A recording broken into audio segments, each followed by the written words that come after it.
I'll give you 4 ways we can get to this headquarters position. So the first one's exactly what we just did. If you can come in staggered stance, take double C grips. You have to move fast. Obviously, if you don't, he's going to go into some kind of spider guard scenario, and that's problematic. So as soon as you touch, come straight up to hip line, back leg to hip line, and then guys, you're going to push as far over into this knee pocket as you can. If you have the ability to do it, I want you to try and stand like you're busting to go to the toilet here, right? Like this, pinching your knees, closing this inside space. So as I step in, 1, 2, I turn this knee in a little bit here, closing that space, if you can.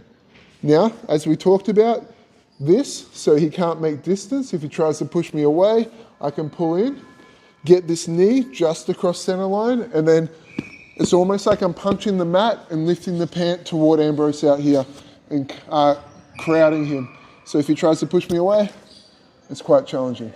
De La Riva guard here, he's holding your collar. He's usually floating this hip quite high. Use double C grips. Get out of the habit of grabbing the collar here. He can throw a lasso in, and then I'm going to find myself even more tangled. So try and get in the habit of using double C grips here. Now I pop this by stepping back, extending my leg and putting a lot of pressure here. If you can, you even turn your toes out a bit. You want to make it hard for him to come around the corner. This is what he needs, a hook. So try and turn your toes out. We step over his leg. Notice I'm already pinching my knee in under his knee to close space and turn him out that way. And then I can grab collar and pant. And I'm ready to smash him to that side in this headquarters style position. If you have your leg too flared, there's no pressure here keeping him turning that way, and then just open back out. And this is becoming a problem. If we step into a knee shield, you can just grab top collar, because we need that later on in the piece. Grab under his pant, and just start running him with a pinched knee posture here into your headquarters position. So you're just lifting the leg up. As you get better, you don't even need your hand to do it.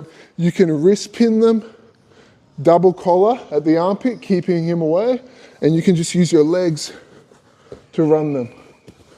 Wrist pin, run them.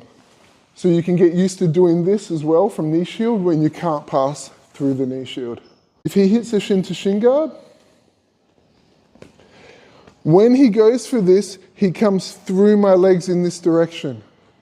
So as he rolls this way to his back, I come over his head here with 2 hands, and I push everything out to the wrong side for the shin to shin guard, or for him to get to single leg X.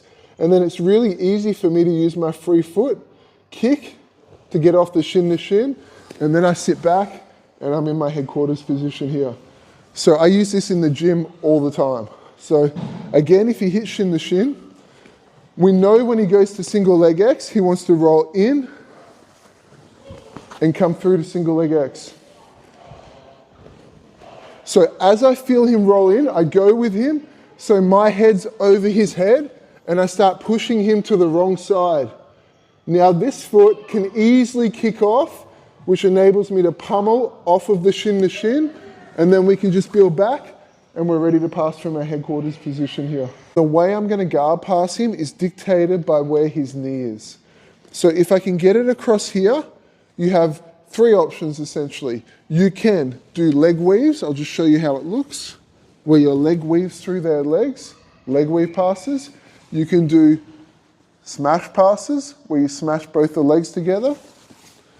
If I get this knee across center line, you can do floating hip passes or hip switches out here. If the knee opens back out this way, you can start hitting knee cuts, basic knee cuts that we all know, out to this side. There's a plethora of other passes. You can pull them back and go into body locks. You can also do, if you're getting frustrated, rolling headlocks over the top. So these are options as well. So how do we achieve that? When we're in this position here, I'll usually use my gooseneck and give this a little smack across my center line. And remember, we're pulling him in close. My hand comes straight back, and I've covered his knee with my chest. So when he tries to retain it back out, it's somewhat challenging.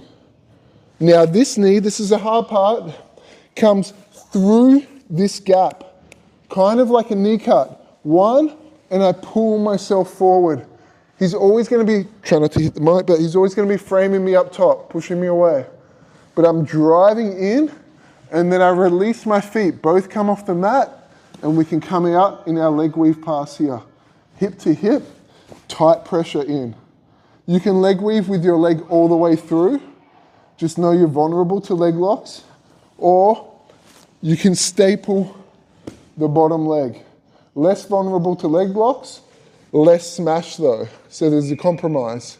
Through, more smash, but potential for him to open me up and attack my leg here. Does that make sense? So this is usually my first option. We're in our headquarters. I use this cut to get his knee across center line. I put my chest heavy on it. I'm gonna run into traction up top. Now, just kind of push. Yep, just like it tore my shoulder. Now I pull in, I drive this knee through this gap here, like a knee cut, driving head over head, and then as soon as my knee hits toward the mat, look how my feet come off the mat, I get really heavy and pull everything in. So this is my leg weave pass here, hip to hip. You're in your leg weave pass, whether you have collar and waist, or whether you have some kind of gable grip, S grip, wrist to wrist, same thing applies. I'm just hugging the hip. If he's closing elbow knee space, the way to get in is to go over the top, lift this off, and we're putting our knee to the rib cage. Look how I travel perpendicular, I start flattening him out. Now this leg just comes and glues bottom thigh so I can't get pushed into half guard, and we can simply just step high and move out to our mount. This is the one I use the most. Other options you can have here, we did this the other week. If you can come through here, you can also grab horse collar grip. This is for the people that like to get a bit wild, right? Not the conservatives like me. Grab the horse collar, grab his waist, and we can get to our toes, and we can roll through for our stop bowler, right? So our wedge here, move out, and take the back. We kind of practice that in our bolo block, right? So that's always an option as well. So, Ash here, just face this way now. Yep, on your side.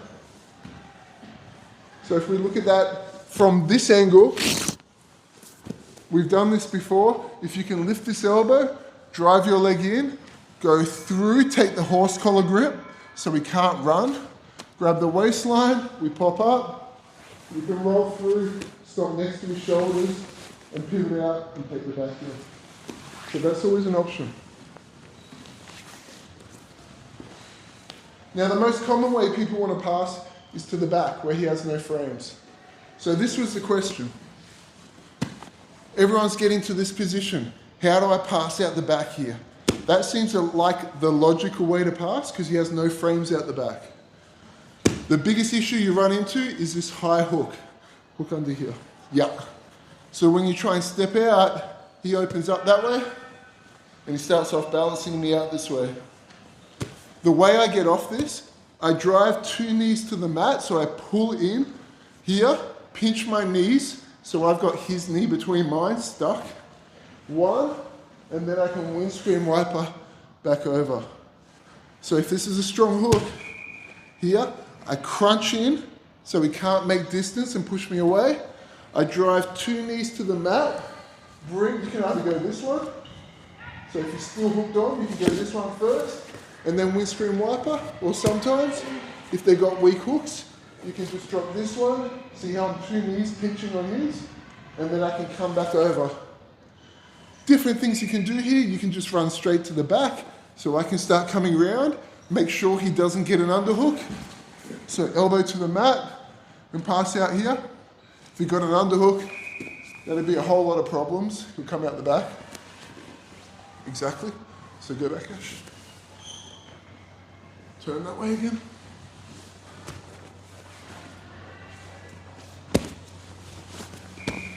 So, to get off this, knees down like this. See how my heels come up? So even if he's hooking, here, you can use this one. 1, 2.